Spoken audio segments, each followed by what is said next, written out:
Alors tout de suite, j'aimerais demander à Sylvain Louragdour, le Chief Creative Officer de NetExplo, de me rejoindre sur scène.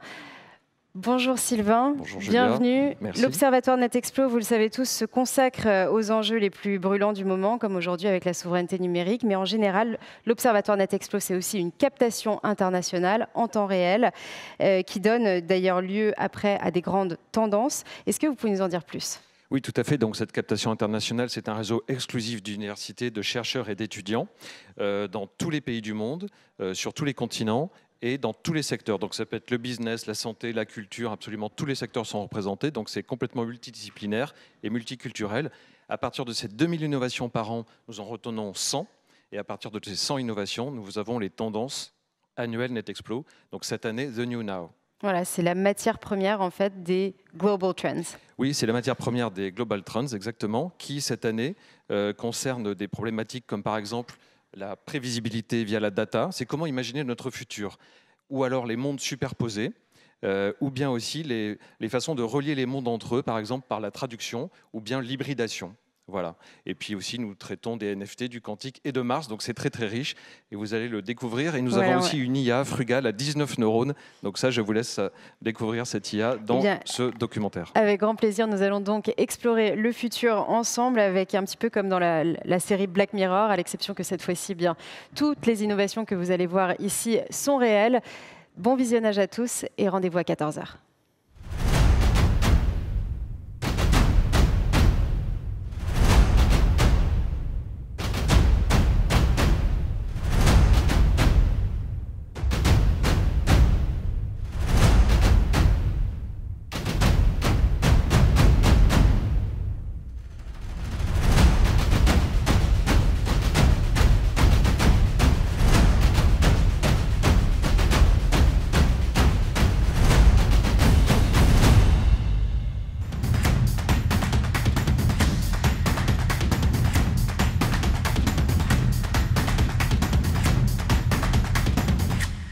Bonjour Sylvain, merci d'être là. On est au siège de l'UNESCO à Paris. Pourquoi avoir choisi ce lieu en particulier pour raconter à nos téléspectateurs les tendances de NetExplo 2021 ? Bonjour Julia. Donc l'UNESCO est un lieu hautement symbolique. C'est un lieu à vocation internationale.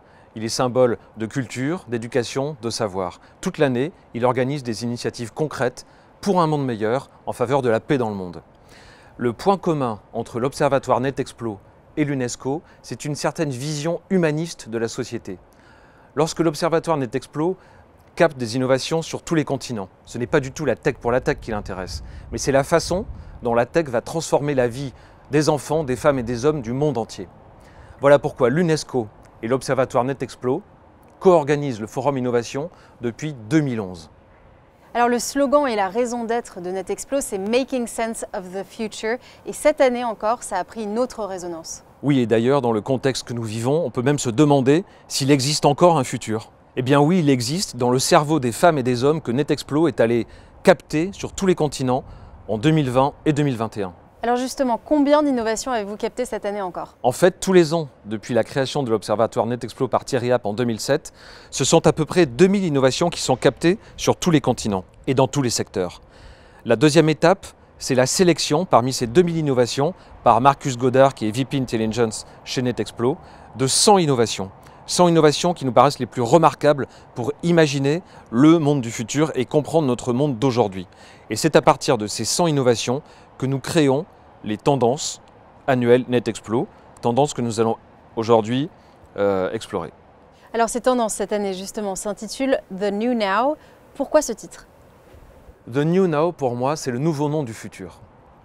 D'abord, le présent, c'est un petit peu le seul temps qui nous reste. Si on considère que le futur est difficile, voire problématique, compromis, et si l'on considère que le passé est bien rangé dans la mémoire du big data. Qu'allons-nous faire du seul temps qui nous reste, le présent ?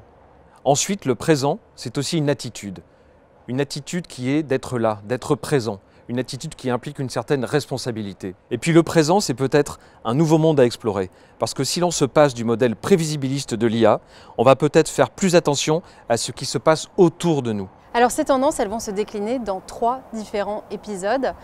Comment ça va se passer alors? Alors ces tendances sont conçues selon 3 épisodes. Chaque épisode a une fonction. Le premier épisode a une fonction de décryptage, le deuxième de prospective, et le troisième est plus pour action. Le premier épisode de décryptage s'intitule Predictable Me. Il s'intéresse aux notions d'incertitude et de prévisibilité en lien avec la predictive tech, le big data et l'IA. Le deuxième épisode est plus prospectif. Il s'intitule Worlds on Demand.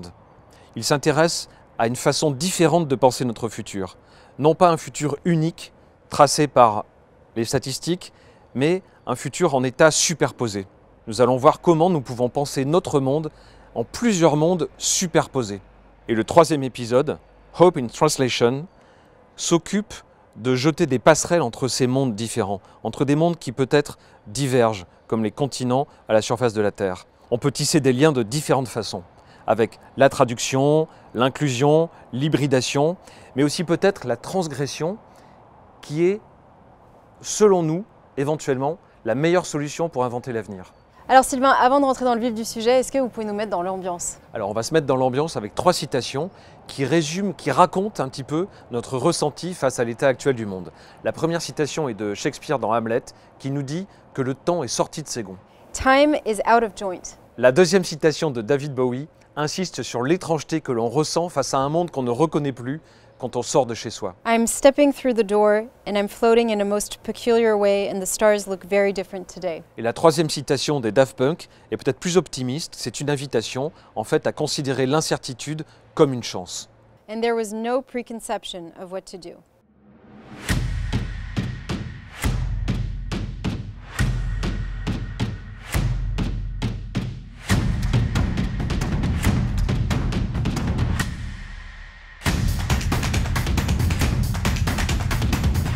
Alors pour toute personne, comme pour toute entreprise d'ailleurs, pourquoi est-ce que c'est si important de pouvoir se projeter? Alors se projeter, en latin, littéralement, c'est se jeter en avant. Et comme le dit le philosophe Ricoeur, en me projetant, je m'objective. Cela signifie qu'en quelque sorte, on tente de rejoindre un double de soi-même, un peu différent et un peu mieux. Par exemple, nous, en vacances, détendus et bronzés. C'est une tension positive entre ce que l'on est et ce qu'on désire être. Le problème, c'est que la crise a cassé cette tension positive. On ne sait plus quand on peut partir en vacances. Une entreprise ou une institution ne peut plus faire de plan à 8 ans, à 8 mois, ni même à 8 jours. Les repères ont changé.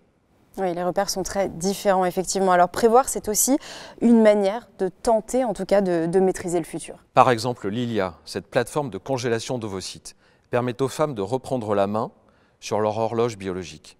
Ce sont elles qui décident du moment où elles vont enfanter. Dans ce cas, c'est une façon de façonner le futur comme on le souhaite. Alors est-ce que ce n'est pas le principe même de l'innovation de vouloir essayer de contrôler le futur justement? Prévoir par définition, c'est vouloir éviter l'accident, c'est-à-dire par définition ce que l'on ne peut pas prévoir. Alzheimer Screening est une IA qui est capable de prévoir Alzheimer en analysant les traits du visage, là où auparavant on avait besoin d'un test psychologique pour le diagnostic. Et on sait que d'ailleurs les diagnostics très précoces sont très importants dans la lutte contre les maladies, donc c'est une innovation très intéressante. La prédiction a donc bien, comme on l'entend, un aspect très positif. Oui, totalement. Entre la précision et la puissance de l'IA, on a un allié super efficace. Par exemple, cette application AI Pollution Spotting est une IA capable de repérer les déchets plastiques dans l'océan en les distinguant des algues et de l'écume avec une grande précision, ce qui permet d'anticiper les déplacements des nappes de déchets plastiques et de dépolluer les eaux des océans. Et à propos d'océans, on peut citer aussi Tidal, qui est une reconnaissance faciale, mais appliquée aux poissons. Donc à part le bonheur de pouvoir distinguer 2 dorades, eh bien on peut cartographier, en analysant le déplacement des bancs de poissons, on peut cartographier des zones de pêche durables.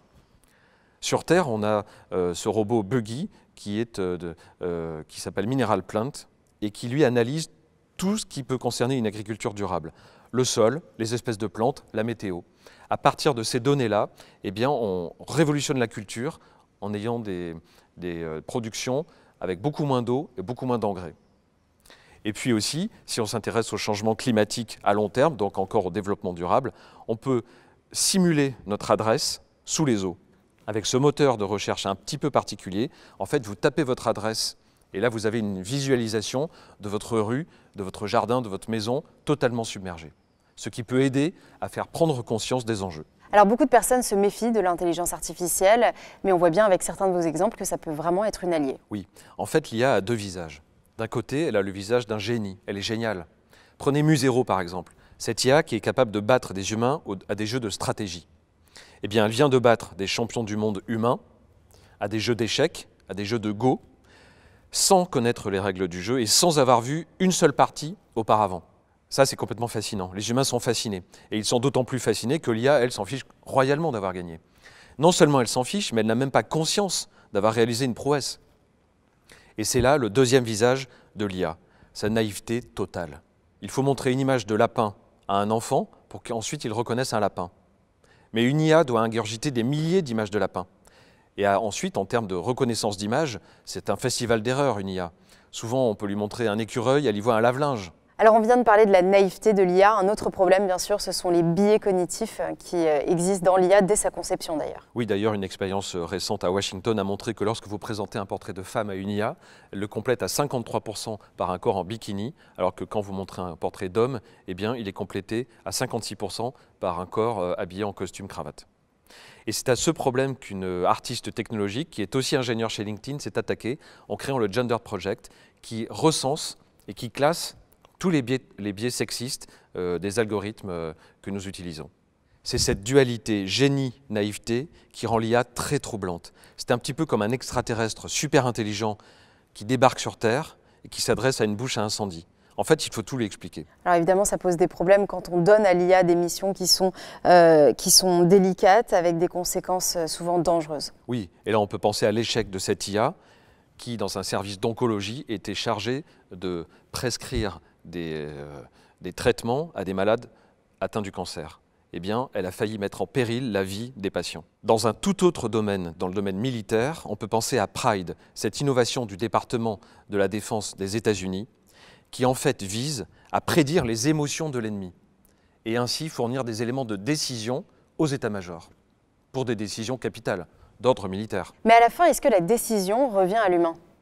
Oui, mais quand une entité beaucoup plus puissante que vous fournit une prévision très précise, très argumentée, vous aurez peut-être tendance à suivre cette prévision. Et donc, ça va influencer sur votre décision. Vous allez peut-être abandonner votre esprit critique, votre propre pouvoir de prévision. Ou se laisser influencer, par exemple. Exactement. Et c'est là où une prévision peut forcer une décision. En fait, c'est comme si l'IA nous fournissait un futur prêt à l'emploi, parce qu'elle a brassé tous les paramètres et pas vous. Nous remettons à l'IA, qui sait tout de nous, le pouvoir de dessiner notre futur. Cette même IA dont les contours nous sont complètement inconnus, parce que le big data reste totalement invisible. Oui, et c'est ça qui nourrit d'ailleurs beaucoup d'inquiétudes. Oui, car on a tendance à considérer l'IA comme un jumeau plus fort que nous, plus intelligent que nous, plus puissant que nous. Un jumeau qui nous donne des complexes, quoi. C'est pour ça que souvent on design les robots avec des apparences rassurantes, des formes rassurantes.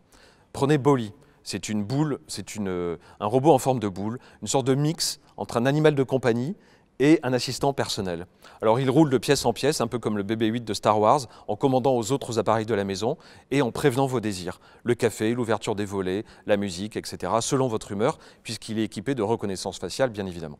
D'ailleurs, au sujet de Bolly, on peut remarquer que le mouvement est une tendance sur les nouvelles interfaces. Beaucoup d'interfaces deviennent mobiles et ultra mobiles. Par exemple, une équipe de chercheurs a imaginé un spray qui est capable de transformer n'importe quel petit objet inerte en robot capable de se déplacer, en robot programmable. Donc ce petit robot peut se déplacer comme une chenille ou alors en roulant sur lui-même. Alors quelles pourraient être les applications justement de ces mini-robots?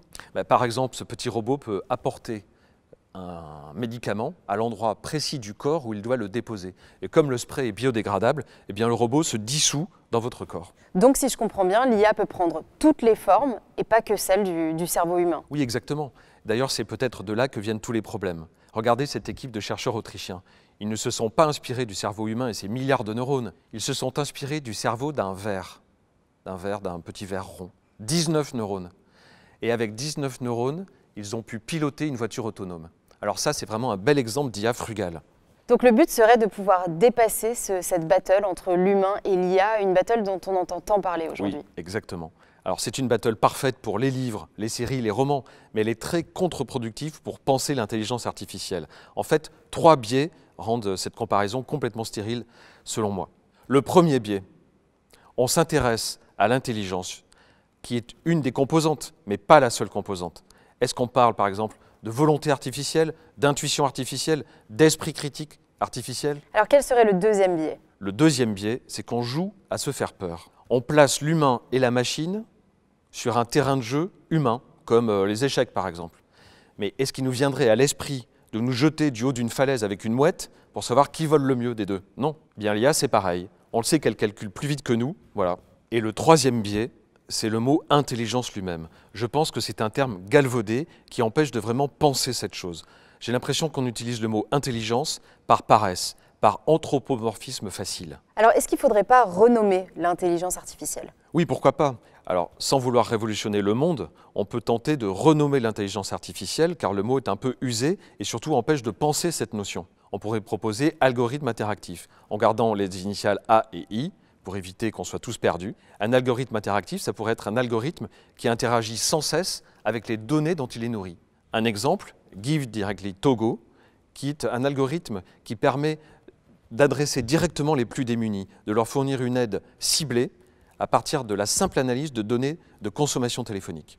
Alors, algorithme interactif, c'est aussi le cas pour Darktrace Antigena, qui est une IA anti-cyberattaque qui est capable, sans aucun brief, d'inventer ses propres règles pour prévenir une cyberattaque. Alors quelle pourrait être une seconde proposition de nom pour renommer l'IA? Alors une seconde proposition de nom pourrait être assistant infini. Infini, car l'IA s'intéresse à tellement de sujets, tellement de domaines qu'elle peut nous assister dans finalement tous les champs de la vie. Un assistant santé par exemple, un coach santé, avec Bisou Body Coach qui est composé d'un bâton d'analyse, d'un lecteur super design d'ailleurs, et puis d'une app. Avec une simple analyse d'urine, vous avez un diagnostic ultra précis de tout votre état corporel. Un diagnostic de santé, des encouragements et puis des conseils de coaching sur votre profil sportif et votre alimentation. Alors il faut voir l'IA comme un coach personnel, un assistant personnel. C'est exactement ça, et dans tous les domaines. Dans le business, vous avez envie de créer une start-up, eh bien vous pouvez demander à IDZAI qui génère des idées de start-up à flux tendu que vous pouvez noter ou bien acheter pour vous. Dans le domaine parental aussi, l'assistant infini peut devenir un assistant parental avec cette innovation qui est une veilleuse intelligente qui permet de gérer votre bébé. En fait, elle a été nourrie par les cris de 150 000 bébés dans 150 pays différents. Et donc elle va traduire les pleurs de votre bébé, qui ne parle pas encore parce qu'il a 2 ou 3 mois, en « j'ai faim, j'ai soif, je veux jouer, j'ai sommeil, j'ai mal au ventre ». C'est une IA aussi qui gère le sommeil de votre bébé, qui va endormir votre bébé et le réveiller après avoir analysé son cycle de sommeil. Oui, chacun décidera, mais peut-être que le contact humain est encore important, surtout avec les enfants. Mais en tout cas, pourquoi cet algorithme interactif ou cet assistant infini n'a pas pu prédire, par exemple, la crise dans laquelle nous sommes actuellement, cette pandémie mondiale? En fait, cette crise, on peut très bien dire qu'elle n'a pas été anticipée, mais c'est difficile de dire qu'elle n'a pas été prévue. Donc à part les Simpsons et South Park, Soderbergh a réalisé le film Contagion en 2011 qui décrit très précisément le mécanisme d'une pandémie. En 2015, Bill Gates, lors d'une conférence, nous avertit sur les dangers d'une épidémie mondiale et il aligne les moyens pour faire face. Par exemple, un corps médical surentraîné à l'année comme une armée. Ou bien un serious game, un germ game sur le modèle d'un wargame qui donne à chacun dans la société le rôle nécessaire pour combattre l'invasion d'une pandémie dans un pays. Et en 2019, un rapport de l'OMS donne une sorte de mode d'emploi aux chefs d'État et aux organisations internationales pour comment faire face à une pandémie. Donc la question n'est pas tant de savoir à l'avance, la question c'est de se préparer. Comment faire face quand l'accident arrive? Alors quelle place les algorithmes peuvent-ils prendre dans cette préparation? Avec un brief précis, des contrôles permanents et un point d'arrivée bien mesuré, les algorithmes sont très précieux. Par exemple, des chercheurs du MIT ont créé une application capable de détecter le Covid à partir du son d'une simple toux avec une précision de 98%. Il faut donc coupler l'outil puissant qu'est l'IA avec l'action humaine. Exactement, en créant des postes de Chief Health Officer par exemple. Et puis il faut faire confiance à la créativité humaine. La tech frugale peut faire des merveilles. 5 étudiants, par exemple, ont créé des lunettes d'autodiagnostic imprimables en 3D pour 21 €. Ces lunettes permettent à des patients chez eux de donner leur data concernant leur santé à des infirmières, ce qui fait qu'une seule infirmière peut surveiller, peut checker 100 patients à la fois. Alors imaginons que le Big Data ait pu modéliser toutes les conséquences économiques et sociales de cette pandémie. Est-ce que l'on aurait pu prendre une longueur d'avance? Alors pas sûr du tout. Et c'est le paradoxe de la prévision. Car en transformant l'incertitude en prévision, eh bien on baisse la garde. On manque de capacité d'improvisation et de réactivité. C'est le confort trompeur de la prévision qui nous fait croire que nous sommes prêts, alors qu'en fait la situation, soi-disant prévue, n'arrive de toute façon jamais comme on l'a prévu. Alors pourquoi est-il différent? Eh bien en fait, en créant un modèle prévisionnel, on crée un modèle qui est à la fois partiel et dépassé. Partiel parce qu'il ne peut pas prendre en compte la totalité des phénomènes spatiaux, astronomiques, politiques, esthétiques, biologiques, sociétaux. Et puis dépassé parce que dès que l'on crée un modèle parfait, on crée un modèle parfait d'une réalité qui, elle, est imparfaite et qui continue à bouger, à avancer et à se transformer. Le modèle est dépassé. Donc on atteint en quelque sorte les limites du modèle statistique. Oui, en fait, le modèle statistique chasse complètement de notre vie et de notre monde l'imprévu et l'incertitude. Et pourtant, accepter l'incertitude, c'est aussi accueillir différents possibles. Avons-nous vraiment envie de rendre totalement prévisibles nos corps, nos esprits, nos relations, nos villes, notre planète? Pas forcément. Et pourtant, on a déjà beaucoup d'innovations qui vont dans ce sens. Copy.ai, par exemple, peut écrire à notre place avec notre style. WaveNet EQ peut parler à notre place avec notre timbre de voix, avec nos arguments et notre personnalité, sans parler des applications qui sont capables de lire dans nos pensées. Alors si vous avez envie d'un peu de calme, vous pouvez toujours porter ce bracelet qui émet des ondes coupant tous les micros et qui rendent sourdes toutes les intelligences artificielles vocales, Siri, Google Assistant et Alexa. Alors en vous écoutant, on a beaucoup entendu parler de toute cette prévisibilité. Est-ce que le doute n'est pas nécessaire? Je vous cite une phrase de Nietzsche, ce n'est pas le doute, c'est la certitude qui rend fou. Qu'est-ce que ça vous inspire? Oui, en fait, douter, c'est recommencer à penser, ce qui est parfois compliqué. Par exemple, imaginez une figure géométrique à plusieurs côtés. Donc imaginez 3 côtés, donc c'est facile, un triangle. 4 côtés, c'est un carré. 5 côtés. 6, 7, 8, 9, voilà, 10. Ça devient compliqué. Voilà. Donc à partir de quel moment votre esprit va décrocher? C'est un exercice qui nous montre, un petit exercice facile, qui nous montre en quelque sorte les limites de notre pensée et aussi notre zone de confort intellectuel. Penser un objet dans le pluriel, avec plusieurs facettes, n'est pas une chose facile. Et pourtant, c'est exactement ce que je vous propose dans l'épisode 2. Dans le 2e épisode des tendances, je vous propose non pas de parler d'un futur unique, univoque, donné par la prévisibilité et par l'IA, qui après tout tisse le futur à partir du passé. Les datas sont des bribes du passé, puisqu'ils sont des événements survenus, des choses qui sont déjà arrivées. Je vous propose donc non pas de penser un seul futur, mais plusieurs futurs superposés.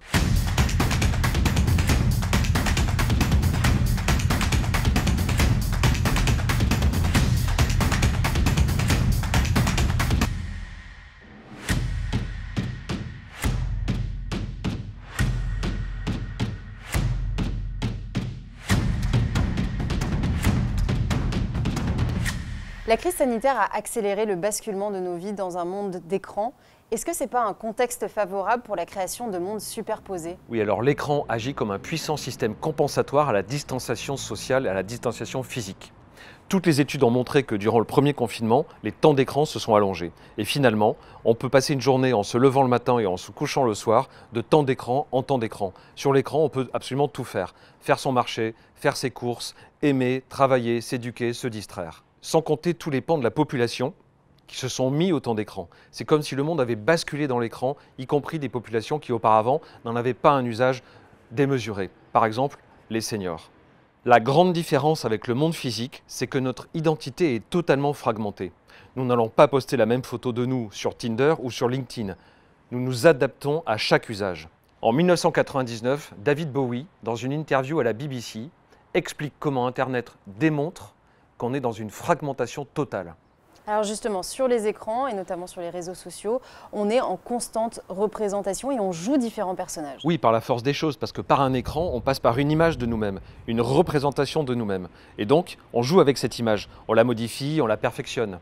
Vous voyez, Portal par exemple, c'est une sorte quasiment de téléportation. C'est une cabine à hologramme ultra perfectionnée, image 4K, son HD, et vous pouvez vous propulser dans une réunion familiale ou professionnelle, voire dans plusieurs réunions à la fois.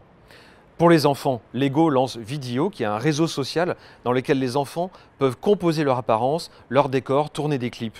Ces plateformes donnent donc une grande liberté qui peut permettre à chacun d'exprimer sa créativité. Alors je parlerai plutôt de paradis artificiel, parce qu'en fait, là où vous pensez être libre, eh bien, vous utilisez quelques emojis, quelques filtres. Donc ce n'est pas vraiment de la créativité personnelle. Et puis, en fait, chaque réseau social charte son design en chartant ses utilisateurs. C'est un petit peu la limite du système de promettre la créativité. Alors, est-ce que ce n'est pas une illusion donc de penser qu'on est en train d'exprimer sa créativité sur un réseau social? C'est une illusion totale, car en fait, vous reprenez des codes déjà conçus par d'autres que vous. C'est un peu comme cette innovation japonaise, Osampo Kanojo, qui signifie en japonais « balade avec ma petite amie ». Donc imaginez, c'est une main robotique que vous prenez dans votre main pour vous promener dans la rue. Cette main est capable d'imiter, de transpirer, elle est capable aussi d'émettre un parfum de shampoing féminin, des bruits de pas. Et donc elle est censée combattre la solitude, mais ce qu'on voit bien avec ce genre d'innovation, c'est que ce que vous prenez par la main finalement, c'est le vide total. Mais à l'inverse, sur les écrans, on peut aussi devenir qui on veut être, et ça peut être assez libérateur pour certains. Alors ça, c'est vraiment fascinant, parce qu'en mettant bout à bout toutes les facettes de notre personnalité en ligne, on aboutit à une sorte de super personnalité, de personnalité enrichie, augmentée, bien plus riche et bien plus dense que la personnalité que nous avons dans la vraie vie. D'autant plus que derrière un écran, qui peut agir comme un masque, eh bien nous sommes complètement désinhibés. Est-ce que l'appartenance à des communautés peut amplifier ce phénomène de désinhibition? Mais oui, exactement, et c'est le début des mondes superposés. Avant, lorsqu'une communauté avait une opinion parallèle, elle savait tout de même qu'elle était une partie du tout. Mais à présent, avec la force, la puissance des algorithmes, cette communauté se considère comme le tout. Et vous avez un exemple de cela? Les platistes, donc les gens qui pensent que la Terre est plate. Eh bien, les platistes auraient pu être une communauté dispersée dans plusieurs pays de croyants un peu illuminés. Sauf que la puissance des algorithmes et des réseaux sociaux donne une réalité très concrète à cette croyance, comme à toutes les autres d'ailleurs. Par l'écran, cette croyance de platisme prend une vraie réalité qui est auto-alimentée sans interruption et sans aucune contradiction. Donc pour des millions de personnes, la Terre flotte dans l'espace sous forme de sphère, et pour des millions de personnes, la sphère flotte dans l'espace sous forme de disque. Donc là, on est au cœur de la vérité alternative et des fake news. Alors sur les fake news, il faut évoquer la course de vitesse sans fin entre d'un côté les moyens de produire ces fake news de plus en plus sophistiqués et d'un autre côté les moyens de les combattre. Cette innovation par exemple, Twitter Bot Detection détecte les IA qui écrivent sur Twitter des fake news avec un critère qui est la fatigue. Les IA sont infatigables là où les humains se fatiguent au bout d'un moment. Une autre question se pose, c'est la responsabilité des réseaux sociaux. Alors, sur cette question, selon Barack Obama, c'est aux réseaux sociaux eux-mêmes de définir la façon dont nous voyons les infos réelles des infos fictionnelles. Mais le problème, c'est que même si les réseaux sociaux sont devenus le média d'information numéro 1, leur but ultime n'est pas d'informer. Leur but ultime est de capter des données dans un but commercial. Donc peut-on vraiment parler de médias ? Alors on est obligé d'évoquer évidemment les deepfakes, ces systèmes qui permettent de faire dire à n'importe qui absolument n'importe quoi.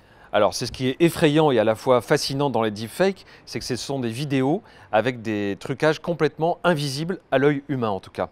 Il nous faut donc l'apport d'une IA, Fake Catcher, qui elle est capable de déceler les pulsations sanguines qui modifient de façon infime les couleurs de la peau et qui donc n'existent pas dans une deepfake. Vous avez évoqué le mot quantique au tout début de notre conversation. Est-ce que vous avez trouvé votre inspiration dans la physique quantique? Alors oui, exactement. En physique quantique, une particule peut être dans différents états en même temps. Donc fini le 0 et le 1. Exactement, fini le 0 et le 1. Et penser un objet dans plusieurs états en même temps, penser notre monde dans plusieurs états en même temps, le penser de façon superposée, c'est en saisir en quelque sorte toute la complexité. C'est aussi voir la part active que la technologie peut jouer dans la création de ces mondes. Et puis, c'est observer la dérive de ces continents idéologiques. Ces mondes sont-ils des mondes virtuels? Non, en fait, ils ne sont pas moins réels que le monde physique. Ils permettent de vraies interactions, de vraies actions, ils prennent du vrai temps. Ils incorporent aussi beaucoup de nos raisonnements, nos émotions, nos sensations. Et même notre corps, alors évidemment pas au niveau macro, puisque nous sommes devant un écran, souvent assis dans un canapé, une chaise, mais au niveau micro, puisqu'il absorbe nos sensations, nos raisonnements, nos émotions, et puis, comme on le sait, Il nous procure des décharges d'adrénaline et de dopamine qui nous maintiennent accrochés à ce monde-là. Donc si j'ai bien compris, notre physiologie serait engagée en quelque sorte dans ces mondes superposés au monde réel. Oui, exactement. Donc le cinéaste David Cronenberg, dans toute sa filmographie, a exploré les relations entre la chair et la machine. Mais sans aller jusqu'à ces extrêmes-là, on peut faire confiance à la technologie pour vraiment stimuler nos sens. Par exemple, Norimaki, qui est un appareil portable, c'est un écran à lécher en fait, en forme de maquis entouré d'algues. Sa fonction, c'est de reconstituer les goûts. Donc, il reconstitue les goûts, ce qui permet en termes de marché, par exemple d'immersion dans des univers, évidemment de penser aux univers de gaming, aux univers culinaires ou érotiques. Mais au-delà de l'immersion, ce qui est encore plus intéressant, c'est non pas de reconstituer les goûts que nous connaissons sur Terre, dans notre monde, mais d'imaginer de tout nouveaux goûts. Des goûts que nous n'avons jamais éprouvés, de tout nouveaux goûts que nous n'avons jamais goûtés. Ça montre bien que le monde superposé peut être plus riche, plus excitant que notre monde réel, surtout au moment, dans ce contexte, où les confinements, les restrictions et les couvre-feux réduisent notre monde. En fait, plus le monde physique se rétrécit et plus l'univers technologique se déploie.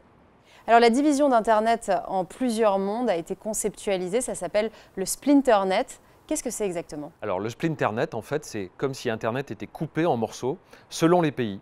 C'est imaginer que Internet, contrairement à l'utopie originelle du web, est morcelé et que chaque pays possède son propre Internet. C'est un peu comme si chaque pays avait son propre intranet en réalité. Simplement, le terme de Splinternet ne décrit pas du tout la couche superposée de technologies qui entoure notre planète. Comment qualifier cette couche superposée au monde réel? Eh bien, c'est une sphère qui ressemble beaucoup à l'atmosphère. En fait, comme l'atmosphère, elle est invisible, elle est partout autour de nous et elle nous est indispensable pour vivre. Alors l'atmosphère, elle est composée d'oxygène, d'azote et de carbone, notamment. La sphère dont on parle, elle est composée des réseaux sociaux, du big data, de toutes nos interactions et de tous nos contenus en ligne. Elle passe par cet objet qui est un écran, c'est-à-dire à la fois un médium très physique, c'est une tablette de verre, et très magique, puisque c'est une porte vers d'autres mondes. C'est une sphère qui passe par notre intellect, par notre côté cérébral, par l'imagination, par nos fantasmes. Voilà pourquoi on peut parler de fantasphère.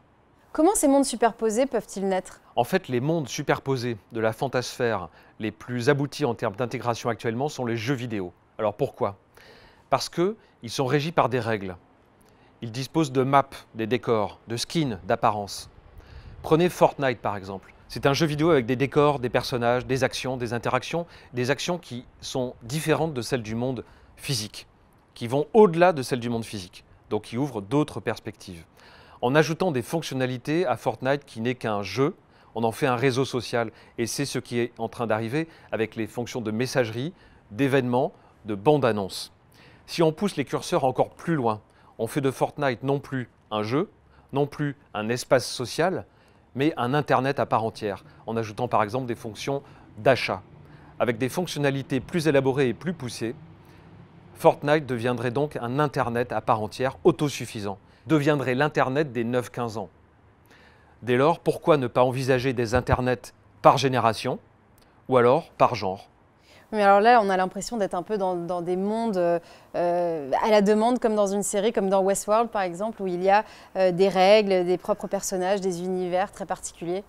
Oui, il ne nous reste plus qu'à imaginer des doubles de nous-mêmes hyper réalistes.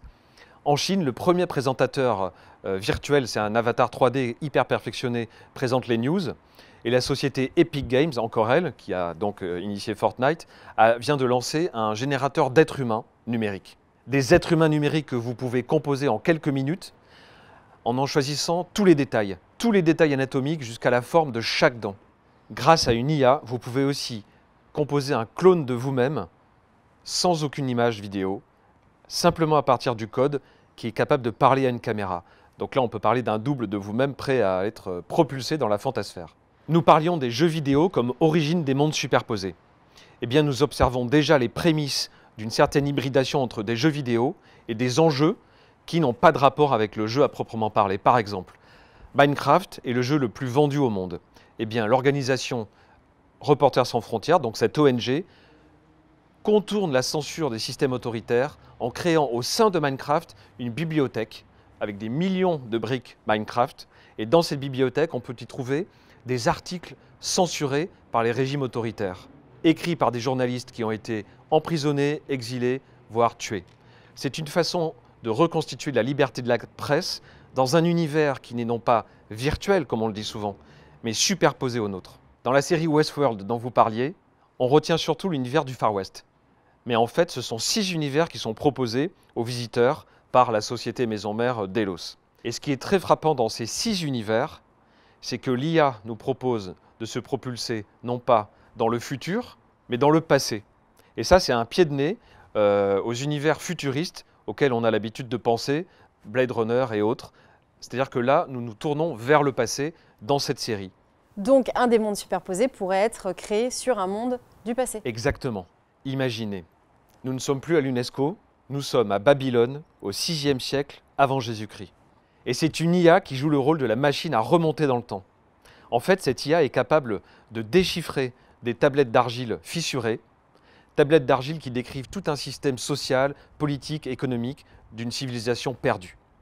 Un autre projet déchiffre, lui, des langues anciennes, des plaquettes illisibles, et à partir de la reconstitution de ces langues perdues, il refait vivre des civilisations entières. Et pour compléter le dispositif de voyage dans un monde superposé, mais dans le passé, on peut citer ce projet colossal d'un collectif de chercheurs européens qui rassemble des historiens, des designers, des parfumeurs, des chimistes, des technologues. Alors leur but est incroyable, c'est de reconstituer les odeurs du passé. Une IA est chargée de décrypter dans toute la culture, pour l'instant uniquement européenne à partir du XVIe siècle, est chargée de décrypter toutes les mentions des odeurs, des remugles, des parfums, toutes mentions dans les livres, les tableaux, l'art musical, etc. Et à partir de ce corpus, eh bien, les chercheurs vont reconstituer olfactivement des odeurs. Donc vous pourrez vous promener dans les rues de Venise au XVIe siècle, vous pourrez humer le plat décrit par Balzac, sentir le parfum d'une fleur fanée depuis 2 siècles. C'est extraordinaire. C'est une approche non pas intellectuelle, mais sensorielle de l'histoire, voire sensuelle. Alors justement, en parlant des sens, ces mondes superposés existent comme des réalités parallèles qui peuvent effectivement toucher tous nos sens. Exactement. Donc après l'odorat, on peut parler de l'ouïe. Et on peut imaginer un monde superposé totalement audio, constitué uniquement de voix et de sons. Alors on connaît le succès d'applications comme Cappuccino ou comme Clubhouse qui permet de se rejoindre dans des salons conversationnels et qui fait la part belle à l'audio. Alors la voix, c'est vrai, peut apparaître plus authentique, plus sincère et moins trucable qu'une image. C'est une sorte de garantie d'authenticité. Et c'est pour ça peut-être aussi que des applications de rencontres fonctionnent uniquement par la voix, sans aucune image, pour garantir la sincérité des interlocuteurs. Et il faut bien voir que l'audio est un monde superposé au monde réel, qui vraiment se superpose à lui, mais qui ne le remplace pas, contrairement à une image. Un bon complément à cet univers 100% audio serait cette innovation qui permet d'écouter un son vous seul, sans écouteur, grâce à une IA directionnelle. En fait, avec un système de reconnaissance faciale, elle crée des poches de son autour de vos oreilles et vous permet d'écouter votre univers sonore superposé en toute tranquillité, sans que personne d'autre autour de vous ne l'entende. Mais tous ces mondes que vous nous décrivez, qui sont créés selon des affinités, des envies, des genres, des expériences, sont-ils autosuffisants? Ils ont l'air quand même déconnectés du réel. Alors oui, mais pas forcément. En fait, en astronomie, il existe un terme qui est la Goldilocks zone. C'est la zone ni trop chaude ou ni trop froide où une planète peut être habitable. Alors l'expression vient de Goldilocks, boucle d'or en anglais, qui mange la soupe ni trop chaude ni trop froide. Eh bien cette image-là, on peut la reprendre pour les mondes superposés. Avec un monde qui serait pas trop éloigné du monde réel, mais pas non plus trop proche. En Argentine, une solution permet aux agriculteurs d'assurer un revenu stable pour leur production grâce à une plateforme parallèle au système financier officiel, sécurisée par la blockchain. En Inde, une journaliste engagée dans le sillage du mouvement MeToo a créé une plateforme pour combattre le patriarcat. Elle rassemble un collectif de personnes victimes d'abus sexuels ou sexistes au sein d'une communauté qui est équipée d'outils concrets pour agir, comme par exemple la sécurisation des témoignages par la blockchain. Alors, dans cet exemple, justement, le numérique donne une structure à ce mouvement qui finalement serait peut-être resté artisanal et peu efficace. Oui, c'est exactement ça, c'est une structuration. En fait, cette idée, comme d'autres, rassemble des personnes disséminées dans le monde entier qui, là, trouvent une nouvelle force. Non seulement elles appartiennent à une communauté de pairs, de personnes qui ont subi, vécu les mêmes problèmes, les mêmes épreuves, mais en plus, elles sont équipées de nouveaux moyens de passer à une autre phase de leur vie. Par exemple, le projet Dastan en Inde est une machine à empathie selon les mots de son concepteur. Il faut savoir qu'en 1947, la partition de l'Inde et du Pakistan a occasionné la plus grande migration forcée de toute l'histoire avec 14 millions de personnes. Eh bien, c'est pour réconcilier les peuples et les générations que cet inventeur passe par la réalité virtuelle. Donc on voit que grâce à un monde superposé, qu'on peut appeler virtuel, mais qui en fait a un effet bien réel, eh bien, le monde physique, le monde réel, le monde sensible se voit changer dans le bon sens. Puisque là, on parle de paix et on parle d'un monde meilleur. Et avec tous ces mondes à la demande que l'on peut habiter selon les affinités, selon notre imagination, le danger n'est-il pas que l'on ne se comprenne plus finalement? Une astrophysicienne explique l'expansion de l'univers par la métaphore du cake au raisin. Plus il gonfle, et plus les raisins secs s'éloignent les uns des autres. Eh bien, je pense que c'est le mouvement général pour tous ces mondes superposés et qu'on ne pourra pas revenir à une utopie de réunification. En revanche, on peut s'interroger sur les passerelles entre ces mondes différents. C'est exactement ce que nous allons voir dans l'épisode 3 des tendances. Avec l'art japonais du kitsungi, vous reconstituez un objet cassé, non pas en cachant les fissures, mais en les mettant en valeur avec de l'or. Les failles comptent autant que les morceaux d'origine, car elles nous poussent à faire preuve d'imagination et de création.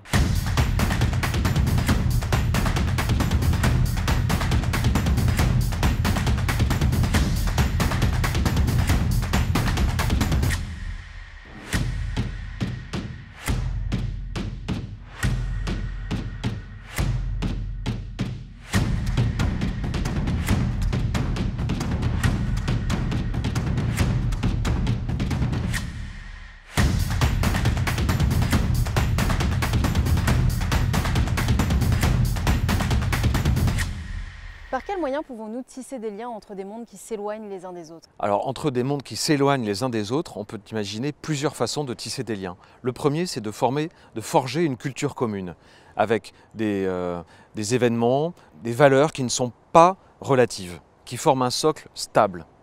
Par exemple, cette initiative utilise l'apprentissage automatique, l'IA et la technique de l'hologramme pour créer des doubles des survivants de la Shoah.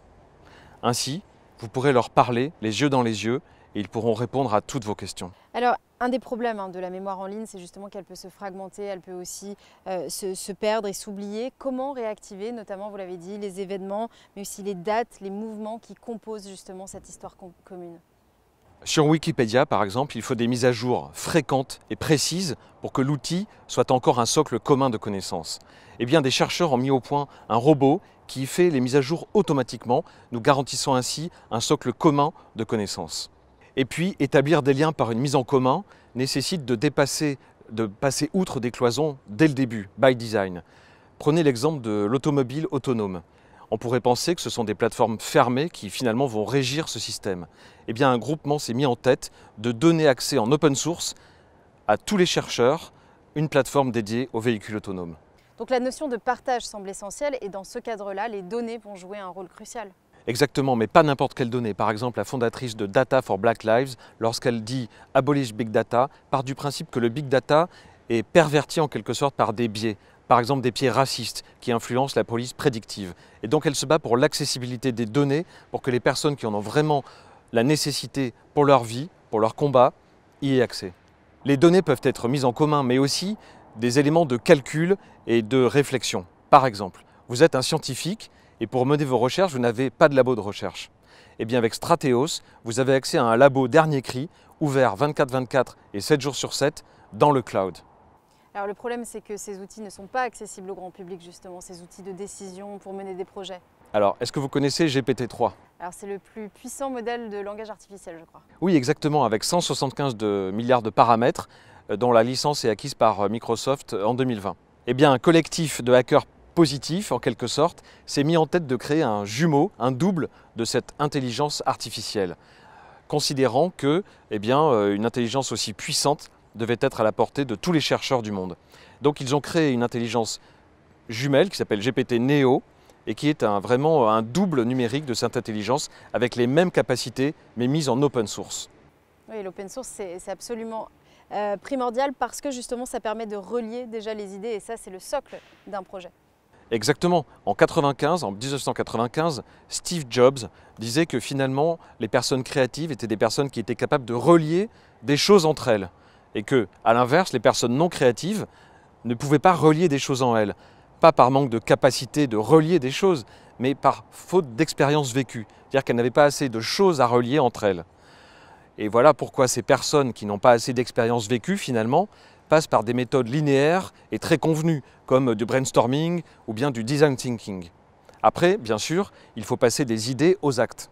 Alors vous venez d'évoquer la traduction d'une certaine manière. Est-ce que cet épisode qui s'intitule Hope in Translation est un clin d'œil au film de Sofia Coppola? I just don't know what I'm supposed to be. C'est ce que déclare Scarlett Johansson dans Lost in Translation. En fait, le langage est un élément décisif d'une identité. Et le langage et la traduction entre deux langages est toujours une affaire un petit peu délicate, un petit peu difficile. Oui, il y a beaucoup de pièges et de subtilités d'ailleurs. L'automatisation de la traduction par une IA permet de lui donner une très grande efficacité, voire un côté instantané. Par exemple, cette innovation permet de traduire des mangas en un clin d'œil, jusqu'à positionner les textes dans les bulles des dessins d'arrivée. Et ne pas avoir accès à la langue, ça peut se révéler très handicapant. Oui, exactement. Et c'est en pensant aux 700 millions de personnes illettrées dans le monde que 2 chercheurs ont créé GenCode. C'est une IA qui part du principe que les assistants vocaux comme Siri, Alexa ou Google Assistant sont nourris finalement par des langues majoritaires. Les 2000 dialectes présents en Afrique ne sont absolument pas pris en compte. Et pour des personnes illettrées, c'est ainsi leur empêcher l'accès à des services aussi simples que des SMS ou bien des plateformes d'information médicales ou sur l'agriculteur ou la météo. Eh bien, les 2 chercheurs ont contourné le problème. Ils ont donné à l'IA des centaines d'écoutes d'heures de radio locale. Cette ressource frugale a permis de développer le premier assistant vocal qui prend en compte des langues comme le maninka ou le soussou, encore le pular, qui sont des langues parlées par 10 millions de personnes dans 7 pays.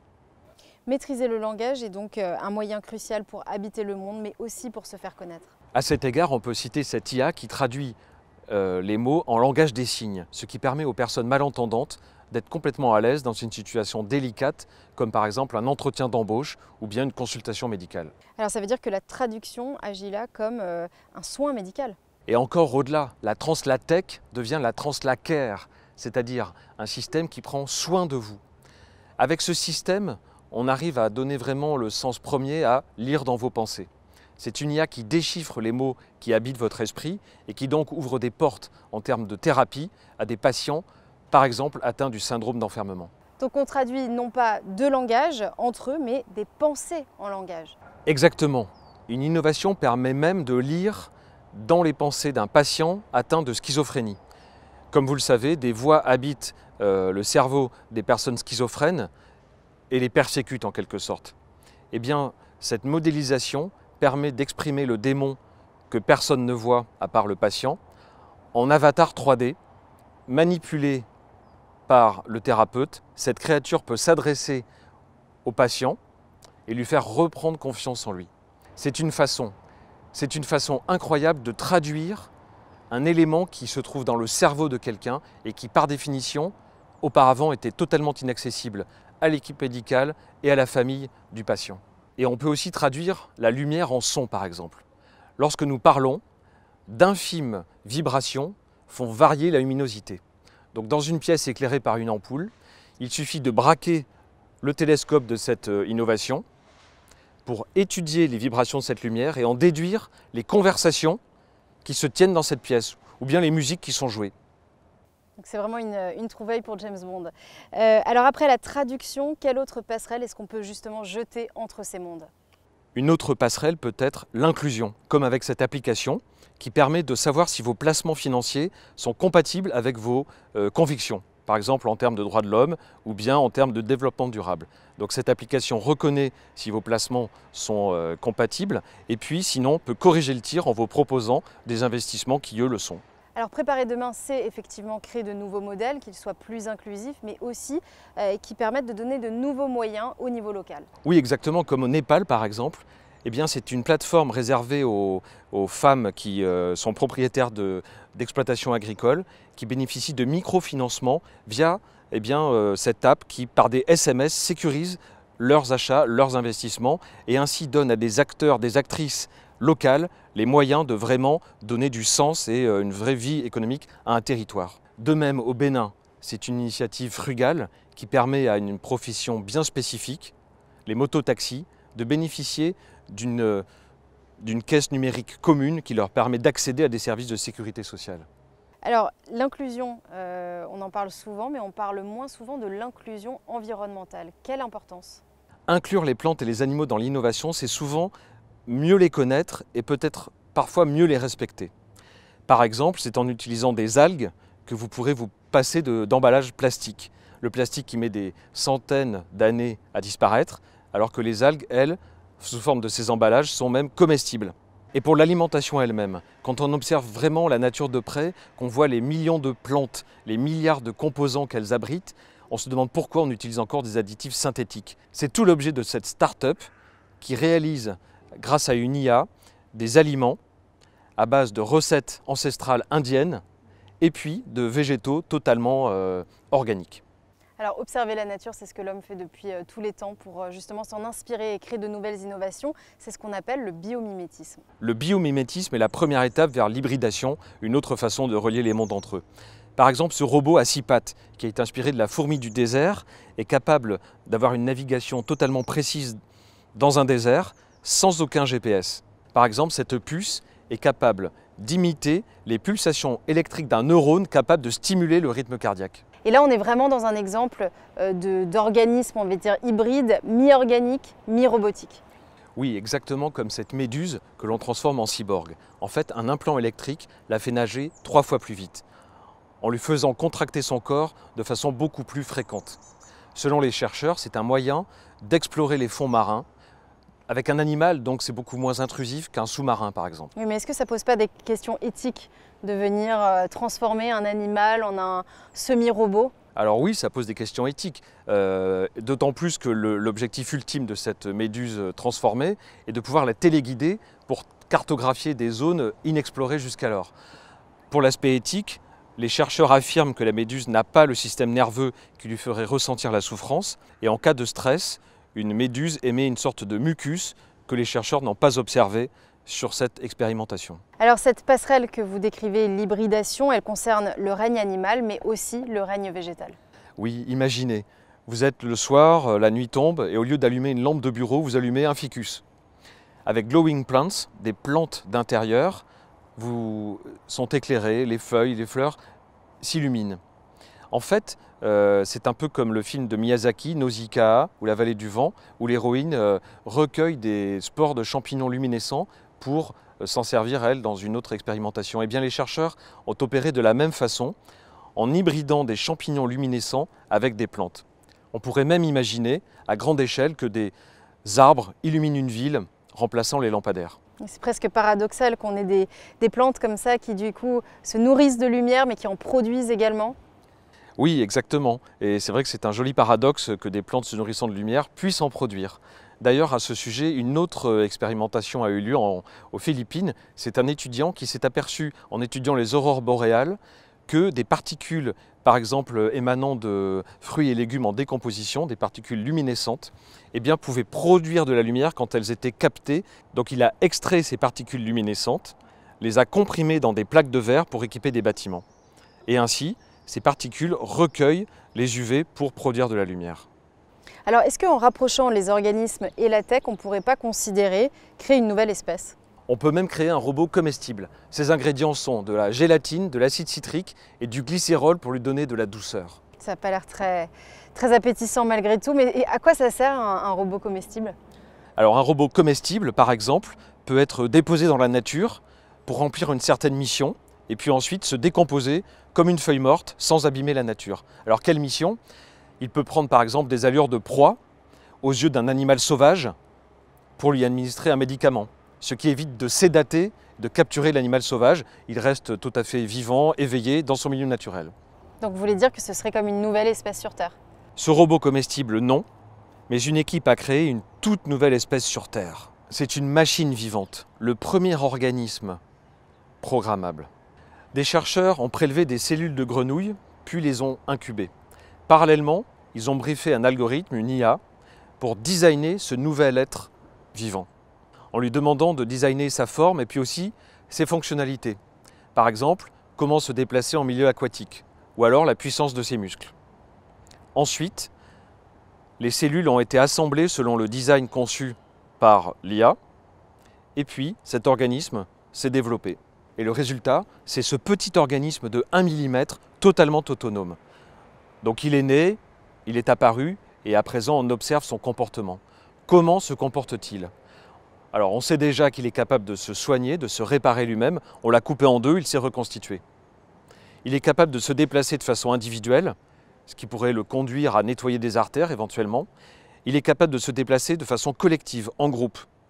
Et déployé en flotte, il pourrait contribuer à, par exemple, nettoyer des surfaces toxiques ou bien des milieux pollués. Mais est-ce que cette innovation ne crée pas finalement une transgression? Est-ce que ça ne constitue pas une transgression? La transgression, on s'en méfie souvent. Pourtant, elle porte en elle de nouvelles idées, de nouveaux modèles. Et avec l'avantage quantique, avec le développement du quantique, l'avantage quantique étant le moment où un ordinateur quantique dépasse les performances du plus puissant des supercalculateurs classiques. Donc, avec l'avantage quantique, toutes les opérations du big data, de l'IA vont se trouver métamorphosées. Tous les modèles vont exploser en vol. Là, on pourra vraiment parler de transgression. En Chine, un supercalculateur a atteint l'avantage quantique et selon l'équipe de chercheurs, il est capable d'effectuer en 4 minutes une tâche qui aurait pris 25 milliards d'années à un ordinateur classique.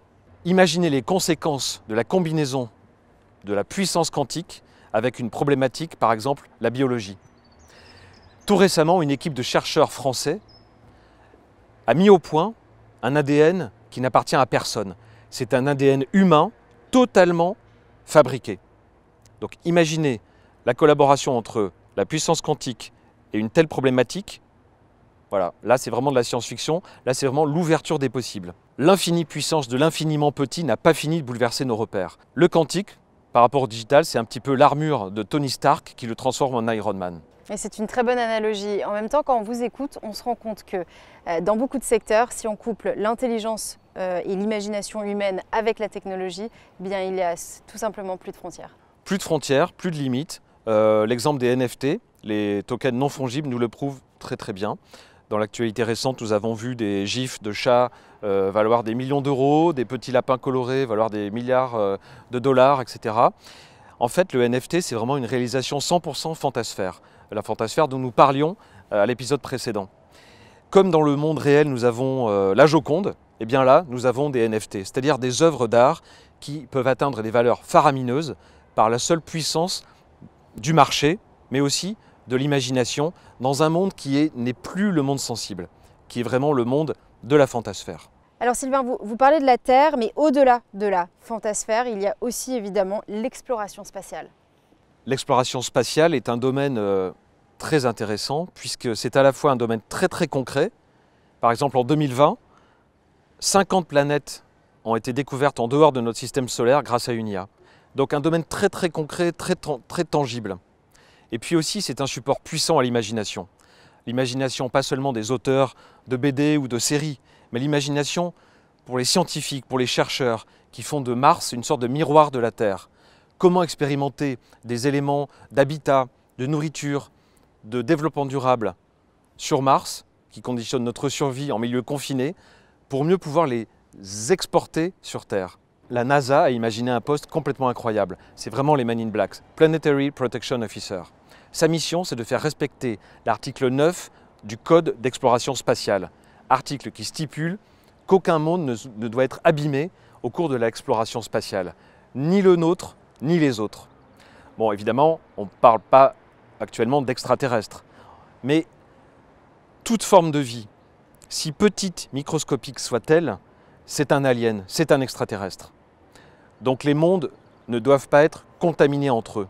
Avec une telle fonction, on voit que l'on transgresse l'ordre établi et que justement, on va en inventer d'autres. La transgression, utilisée à dessein et dans un but positif, peut être bien plus puissante que l'adaptation. L'adaptation conduit toujours à oublier une certaine part de nous, alors que la transgression, au contraire, révèle une part de nous. Et c'est peut-être à chacun de trouver les notions qu'elle souhaite transgresser, justement.